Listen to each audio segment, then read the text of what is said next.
Good afternoon.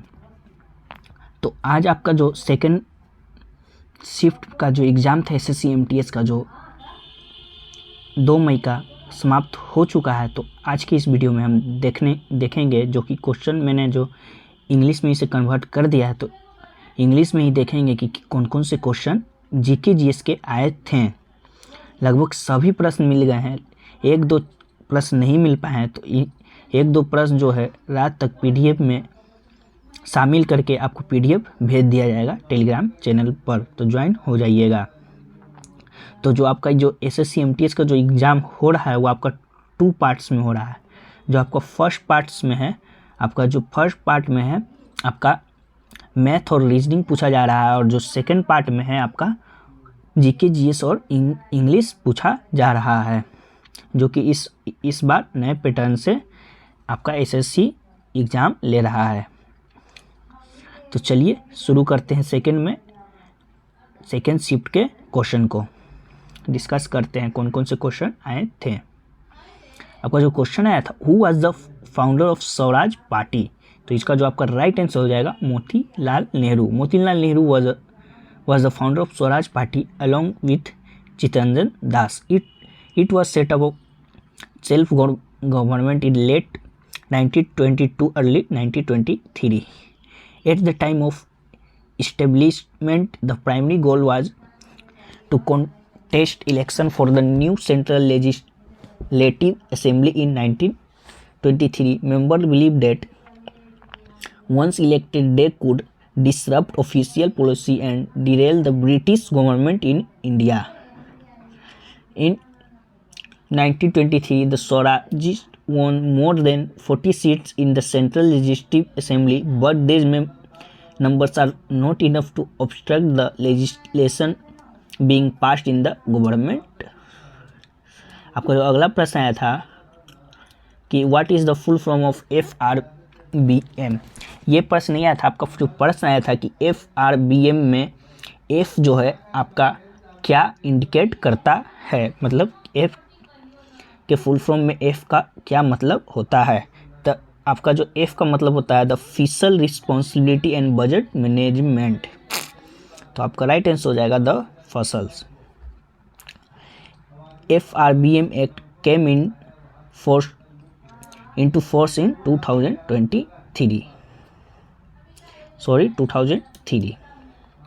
अगला देख लेते हैं, Bharatanatyam is the classical dance form of which state. तो जो इसका आपका राइट आंसर हो जाएगा the correct answer is Tamil Nadu. Bharatanatyam is the oldest Indian classical dance.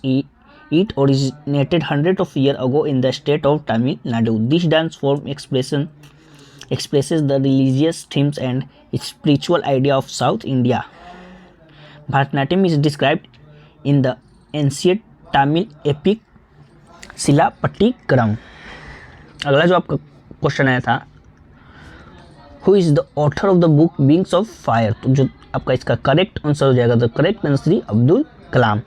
Former Indian president APJ Abdul Kalam autobiography wings of fire was published in 1999. Dr. Abdul Kalam and Arun Tiwari collaborated on this Hindi, English, Bangla मतलब Bengali, Telugu, Tamil, Kannada, Malayalam, Odia, Marathi and Gujarati are among the 13 languages in which the autography has been translated and written. Wings of Fire was translated into Chinese with the title of Hubi by Ji Peng and into French by various translators outside the major Indian language. अगला प्रश्न आया था कि Which state has the highest sex ratio as per 2011 census। तो जो आपका इसका right answer हो जाएगा केरला हो जाएगा। Kerala has the highest sex ratio of 1084 among all Indian state. वहीं बात कर ले आपका लोएस्ट सेक्स रेशियो का, तो Haryana has the lowest sex ratio 877 among Indian state. वहीं बात कर ले Indian territory of Daman Diu has the lowest sex ratio of 618। अगला देख लेते हैं, अगला है तो Puducherry has the second highest sex ratio of 138 among 1038 among Indian state. So we conclude that Kerala has the highest sex ratio. अगला क्वेश्चन आया था कि article 70 of the Indian constitution is related to the, इसका जो आपका राइट आंसर हो जाएगा abolition of untouchability. In the Indian constitution the right of equality is article from 14 to 18। तो these article are as follow. तो आपकी बात कर लें कि आर्टिकल 14 से 18 में कौन कौन से आपके अधिकार हैं। तो आर्टिकल 14 में है आपका इक्वलिटी बिफोर लॉ। आर्टिकल 15 में आपका provision of discrimination on grounds of religion, race, caste, sex और प्लेस ऑफ बर्थ। वहीं देख लेते हैं आर्टिकल 16 में तो आपका है equality of opportunity in matter of civil employment. Article 17 में एबोलिशन ऑफ अनटचेबिलिटी, जो कि आपका आज के शिफ्ट में आया था आर्टिकल 17 से। आपका 18 में एबोलिशन ऑफ टाइटल्स। अगला देख लेते हैं, आगे कुछ और फैक्ट्स देख लेते हैं इससे related. Following are the some of important article of the Indian constitution. तो आर्टिकल 20 आपका है protection in respect of conviction for offence. Article 21 है आपका protection of life and personal liability. वहीं देख लेते हैं आर्टिकल 22 है आपका protection against arrest and detention in the certain cases. Article 32 है measure for enforcement of fundamental rights. Article 52 है आपका प्रेसिडेंट ऑफ इंडिया। आर्टिकल 63 है vice president of India. Article 153 है गवर्नर ऑफ स्टेट। अगला देख लेते हैं, अगला आया था कि who has receive the major Dhyan Chand award in para shooting. तो जो आपका अवनी लेखरा हो जाएगा आपका द करेक्ट आंसर हो जाएगा Indian para Olympic and rifle shooter Avani Lekhara was born on 8 November 2001 at the 2020 Tokyo Paralympic. He earned the gold medal in 10th M air rifle standing event and bronze medal in 15 M rifle 3 position event. In 22, Avni Lekhara received the Padma Shri award from former President Ram Nath Kovind. She is the first Indian woman to win 2 medals in the same Paralympic and the first gold medalist from the country. अगला आया था कि why when has the Indian Railway set a target to carbon free railway। तो आपका जो इसका right answer हो जाएगा 2030। Indian Railways aims to become a net zero carbon emitter by 2030. Indian Railway Minister Ashwini Vaishnaw said in the written reply in Lok Sabha. अगला आया था कि which harvest festival is celebrated in Meghalaya।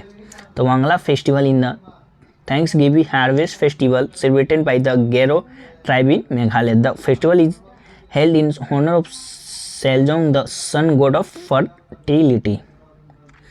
अगला देख लें, अगला आया था कि which is the most nutrition vitamin for the body और skin, which vitamins for eyesight। तो आपका जो राइट आंसर हो जाएगा vitamin A, vitamin B, vitamin C, vitamin E are the consider beneficial of for the eyes.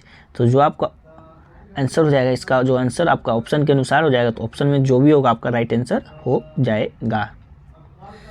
अगला देख लेते हैं, अगला आया था कि what is Walker Cup related to. तो Walker Cup is name after George Herbert Walker the president of the United State golf organization USGA इन 1920। तो इसका जो आपका राइट आंसर हो जाएगा गोल्फ हो जाएगा।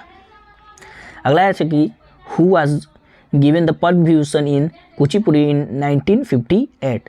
तो जो आपका ये क्वेश्चन है ये कंफर्म नहीं है कि ये क्या आया था, पद्म विभूषण दिया गया था या पद्म भूषण दिया गया था।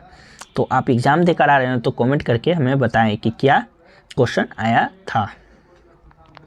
अगला देख लेते हैं, अगला प्रश्न आया था कि what is the literacy rate of the Delhi as a per census 2011। तो जो आपका राइट आंसर हो जाएगा 86.21%। अगला देख लेते हैं, who was the prime minister of Britain before Rishi Sunak. तो आपका लीज ट्रस्ट आपका राइट आंसर हो जाएगा। अगला आया था कि Pandit Ravishankar is associated with which musical instrument. तो आपका इसका राइट आंसर हो जाएगा sitar. The correct answer is sitar. वहीं बात कर कुछ एक्स्ट्रा फैक्ट्स देख लेते हैं। Some famous artist for of other musical instrument. तो आपका सरोद से किनका ताल्लुक है, तो अमजद अली खान, आशीष खान, राजीव तरनाथ, जो कि सरोद सर्वोत्त वादक हैं। अगला देख लेते हैं संतूर से। संतूर का आपका है शिव कुमार शर्मा, राहुल शर्मा, भजन सपोरी, ये तेजी। वहीं बात करें सारंगी से तो सुल्तान खान आप और राम नरा। ये रहे आपके 2 मई के सेकेंड शिफ्ट के क्वेश्चन। अगर आपका इनका PDF चाहिए हो तो आप टेलीग्राम चैनल पर हमारा ज्वाइन हो जाइए। आपका जो PDF है रात को मिल जाएगा। सभी प्रश्न मिलने के बाद हम सभी प्रश्नों को इसमें ऐड करेंगे और उसके बाद आपको PDF टेलीग्राम चैनल पर भेज दिया जाएगा रात तक। देख सकते हैं आपका फर्स्ट शिफ्ट का भी प्रश्न हमको लगभग 15 से 20 प्रश्न मिल गए थे, तो हमने इसे PDF में भी शामिल कर दिया था। तो चलिए मिलते हैं नेक्स्ट शिफ्ट के वीडियो में। तब तक के लिए जय हिंद, जय भारत।